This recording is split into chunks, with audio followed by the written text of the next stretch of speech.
But जब second semester में मैं यहाँ आया, स्टार्ट किया, with in the first month मेरे को लग गया था कि भाई नहीं करनी ये चीज। मैंने रिसर्च स्टार्ट करी एंड मेरे को जो भी 2-3 ऑप्शंस मिले कनाडा के अंदर ही, मैं 4 साल इस पे पैसे लगा के भी, मेरे पापा इस पे पैसे लगाए एंड उसके बाद फिर मैं अपनी फील्ड चेंज कर लूं, that will be a complete waste of money. Hello everyone, तो कैसे हो आप सब। आ गया हूँ मैं आज एक नई वीडियो के साथ। तो आज की जो मेरी वीडियो होने वाली है ना, वो बहुत ज़्यादा लोगों ने रिक्वेस्ट की थी कि कोर्स चेंज कैसे किया जाए कनाडा में। तो मैंने कहा हम बात करते हैं आज माधव से, जिन्होंने मैकमास्टर यूनिवर्सिटी से इंजीनियरिंग छोड़ के फिल्म प्रोडक्शन की साइड पे आ गए, मतलब टोटली डिफरेंट करियर्स चूज किए। और कैसे उन्होंने ये सब किया, क्या उनकी फीस डिडक्ट हुई, क्या प्रोसेस था, पूरी डिटेल में बात करेंगे। तो बने रहना वीडियो के साथ। लाइक कर दो अगर अभी तक नहीं किया, चैनल को सब्सक्राइब कर दो। और लास्ट चीज़ यही है कि आप सब्सक्राइब करते हो तो मेरे को पता लगता है कि मैं काम कैसे कर रहा हूँ। और आप कमेंट करके बता देना अगर कोई भी वीडियो चाहिए होगी, ताकि मैं उस टॉपिक पे वीडियो नहीं लेके आ सकूँ। तो चलो चलते हैं जल्दी से वीडियो में, बने रहना। Let's start the video.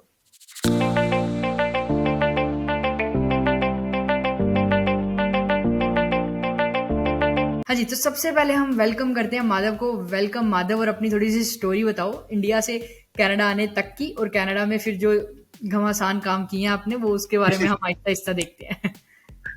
Okay, हाय अक्षित यार, सबसे पहले तो बहुत अच्छा लग रहा है आपसे मिलके। अरे यार, आपको देखते देखते ही कनाडा पहुंचा एंड मजा आ गया यार कि आपके साथ बात कर पा रहा हूँ। सो मेरी स्टोरी सिंपल है यार कि मैं 12th के बाद एकदम अंडर करने अपनी आ गया था कनाडा।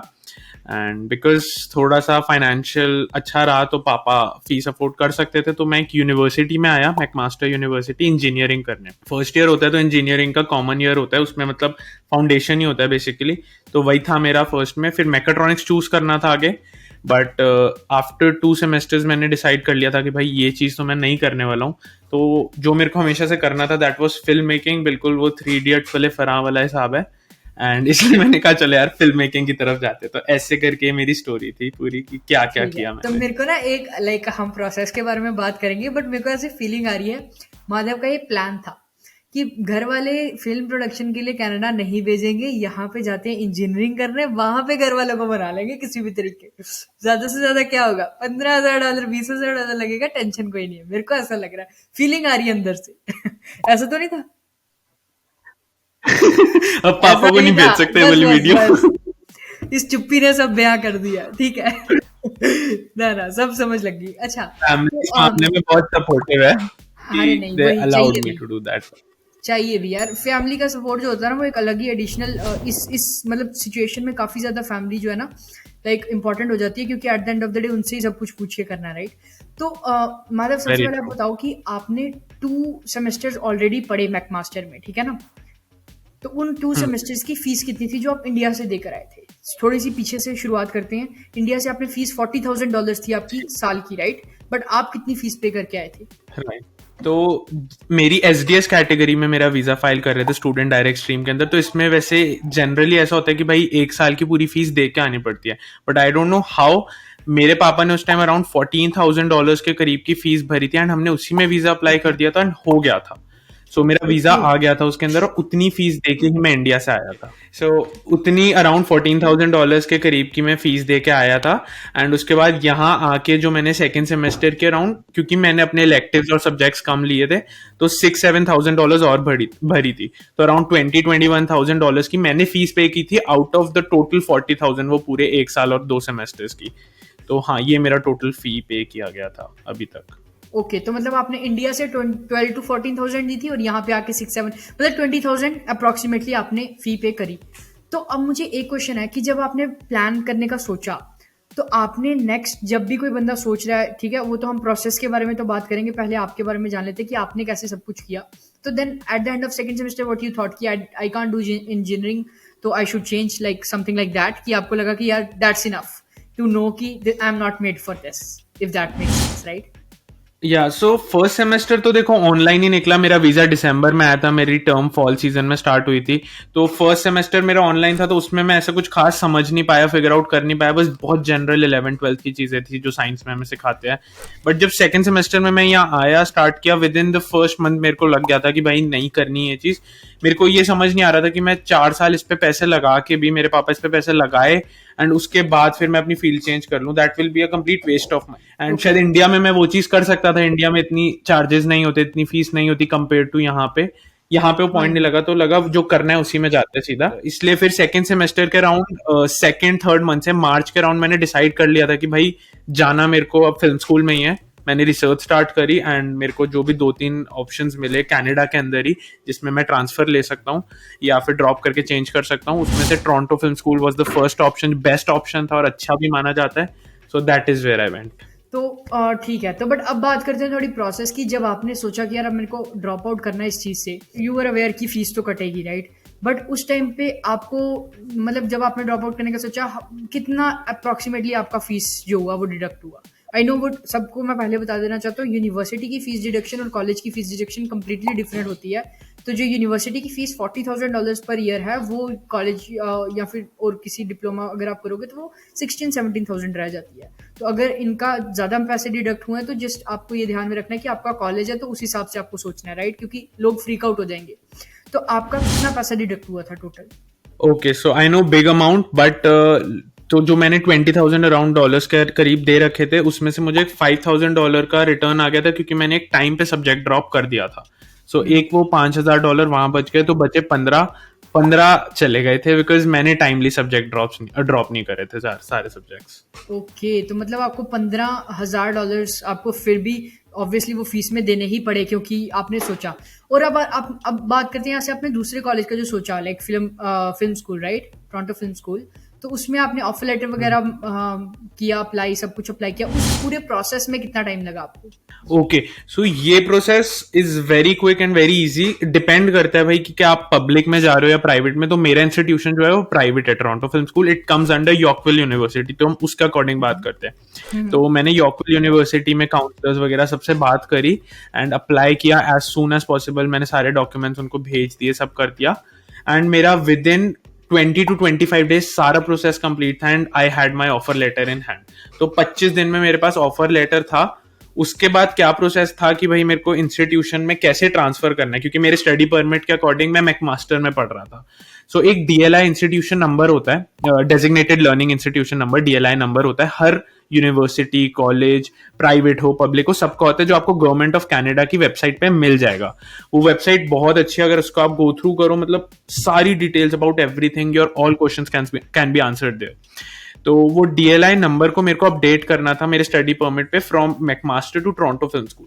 तो मैंने गवर्नमेंट ऑफ कनाडा की वेबसाइट से देखा भाई क्या नंबर था, और फिर आईआरसीसी का एक पोर्टल होता है, उस पे जाके अपनी लॉगिन वगैरह करा, जो भी वहां पे बहुत इजी प्रोसेस होता है। उसका एक लिंक होता है, अक्षित मैं आपको वो सेंड कर दूंगा and you can share with them. So वो लिंक आप उस पे क्लिक करोगे, पूरी डिटेल्स लिखिए कैसे कैसे करना है। वो पोर्टल पे लॉगिन किया, जो न्यू वाला डीएलआई नंबर है बस उसको अपडेट करना है। It's a very easy process and वो हैंड टू हैंड हो जाता है। So it takes like 10-15 minutes, अपने फोन से भी कर सकते हो। इतना इजी प्रोसेस है just to transfer your institution. Okay, तो मतलब ओवरऑल जो चीज़ें इतनी ज़्यादा कुछ डरावनी नहीं है, राइट? कि मतलब इजी है कुछ काम, कोर्स चेंज करना is not a big deal unless and until आपने ये चीज़ें अच्छे से प्लान की हो, ठीक है ना? आपने 1 महीने में जब आपने यस, ड्रॉप किया तो आपने पिछली इंस्टीट्यूशन में कुछ बताया कि like I am dropping out, कुछ लेटर वगैरह दिया होगा, राइट? ऑनेस्टली एक मेल इनफ होता है। जो भी रजिस्ट्रार्स ऑफिस या फिर आपकी कंसर्न फैकल्टी है, उसको बस एक मेल इनफ होता है कि भाई हाँ I am planning to drop out. And हाँ, अगर इनकेस जैसे आपको स्टार्टिंग में ही ड्रॉप आउट कर देना है, मैंने टूवर्ड्स द एंड करा था, तो आपने क्या क्या सब्जेक्ट्स ड्रॉप करे, आपको शायद एक मीटिंग भी करनी पड़े वहां पे रजिस्ट्रार्स ऑफिस में, तो ये थोड़ी बहुत चीजें हो सकती है, बट जनरली बहुत लेंथी प्रोसेस नहीं होता and it's very easy. Okay, cool. तो बस ये चीज़ का मेरे को एक चीज़ है यार, जो भी व्यूअर देख रहा है ना, इनका सिचुएशन थोड़ा सा डिफरेंट था क्योंकि इन्होंने पब्लिक से प्राइवेट में किया। एंड अगर आप पब्लिक से पब्लिक में कर रहे हो तो वो 1 महीने का जो प्रोसेस होता है वो लंबा हो सकता है बेस्ड ऑन कि आपको कितना टाइम लगता है ऑफर लेटर आने में, ठीक है? अब मैं आपको एक सिनेरियो एक्सप्लोर करता हूँ क्योंकि मेरे दिमाग में हमेशा जब भी कोर्स चेंज करने का क्वेश्चन आता है तो मेरे दिमाग में ये चीज़ आती है। जब आपने इंडिया में सैनिका कॉलेज पे आ रहे हो आप, लेट से मेरे एग्जांपल है, अब सैनिका से अब मैंने जॉर्ज ब्राउन पहले सेमेस्टर कर देना, पर जॉर्ज ब्राउन से मेरे को ऑफर लेटर क्या पता टाइम पे ना आए, तो मैं चेंज नहीं कर पाऊंगा और मैं उस एक सेमेस्टर में सैनिका में ही पढ़ूंगा, करेक्ट? तो उस एक सेमेस्टर के पैसे भी मेरे को पे करने पड़ेंगे, विच इज जेन्युइन। जब तक आपने वो अपना एनरोलमेंट पीरियड अगर आपका निकल गया, वो आपने ड्रॉप आउट करने का एक टाइम होता है, आई थिंक 1-1.5 महीना होता है जब आप ड्रॉप आउट कर सकते हो, राइट? कोर्सेज अपने, अगर आपने उसमें ड्रॉप आउट नहीं किया तो आपको फीस फुल पे करनी ही पड़ेगी।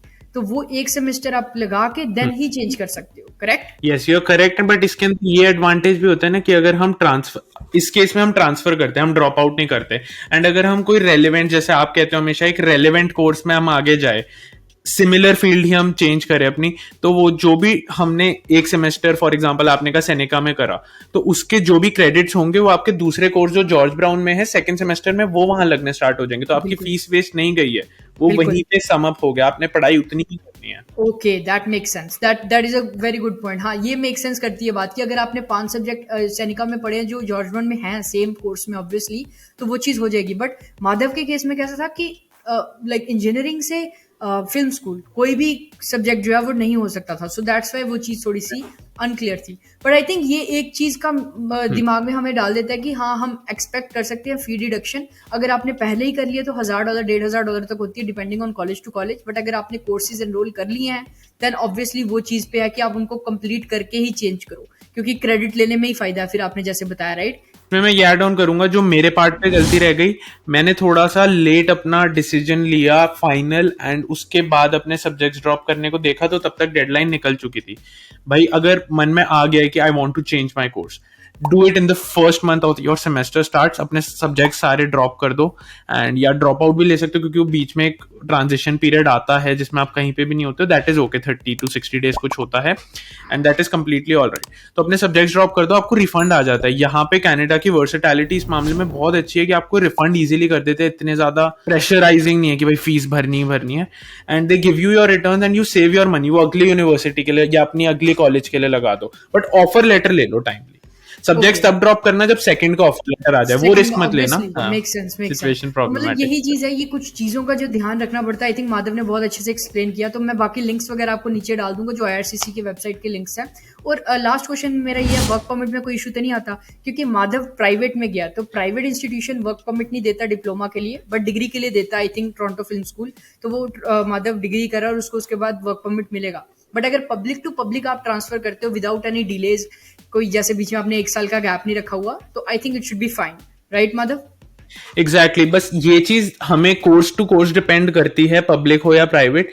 बस चेक कर लेना उनकी वेबसाइट पे कि यार वो उस पर्टिकुलर डिप्लोमा या फिर उस पर्टिकुलर डिग्री के बाद वो वर्क परमिट देते हैं ना जिसमें आप जाना चाह रहे हो। अगर देते हैं तो you will get it whatsoever is the case, उसमें कभी कोई इशू नहीं आने वाला।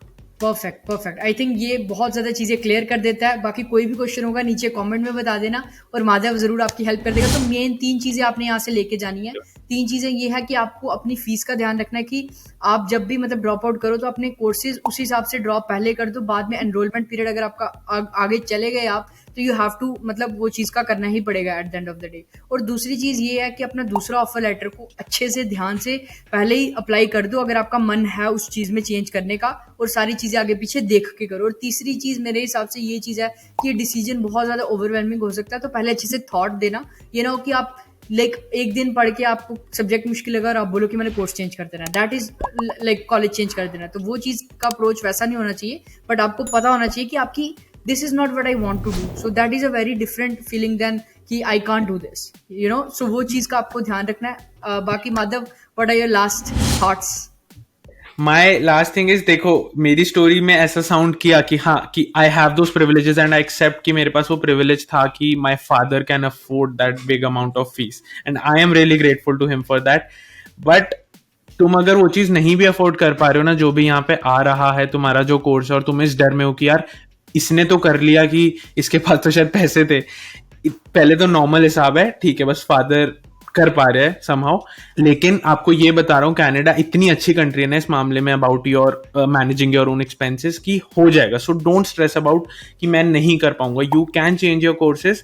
एंड जेन्युइनली ये एक ऐसी कंट्री है कि जहां पे तुम जो करना चाहते हो वो करोगे ना, तुम्हें ज्यादा फायदा मिलने वाला है इंस्टेड जो सब कर रहे हैं वो करने में। Exactly, so that makes complete sense, क्योंकि आपको बस सोच समझ के डिसीजन लेना है। बाकी यार ऑब्वियसली लाइक आप इतना बड़ा डिसीजन लोगे तो कुछ बैकअप होगा उस चीज का। बट यही था आज की वीडियो के लिए, उम्मीद करते हैं आपको इससे नॉलेज मिली होगी। अगर आपको अच्छी लगी वीडियो लाइक कर देना यार, चैनल को सब्सक्राइब कर देना। बाकी माधव का भी एक चैनल है, आपको मैं नीचे लिंक दे दूंगा, वो फिल्म प्रोडक्शन कर रहा है, तो हमने अभी बात की थी कि वो उस चैनल पे अच्छी अच्छी चीजें डालेगा ताकि वो भी अपना स्किल्स को इन्हांस कर सके। तो डेफिनेटली चेक इट आउट। बाकी thank you so much Madhav again for coming, and it was really pleasure to have you. Thank you.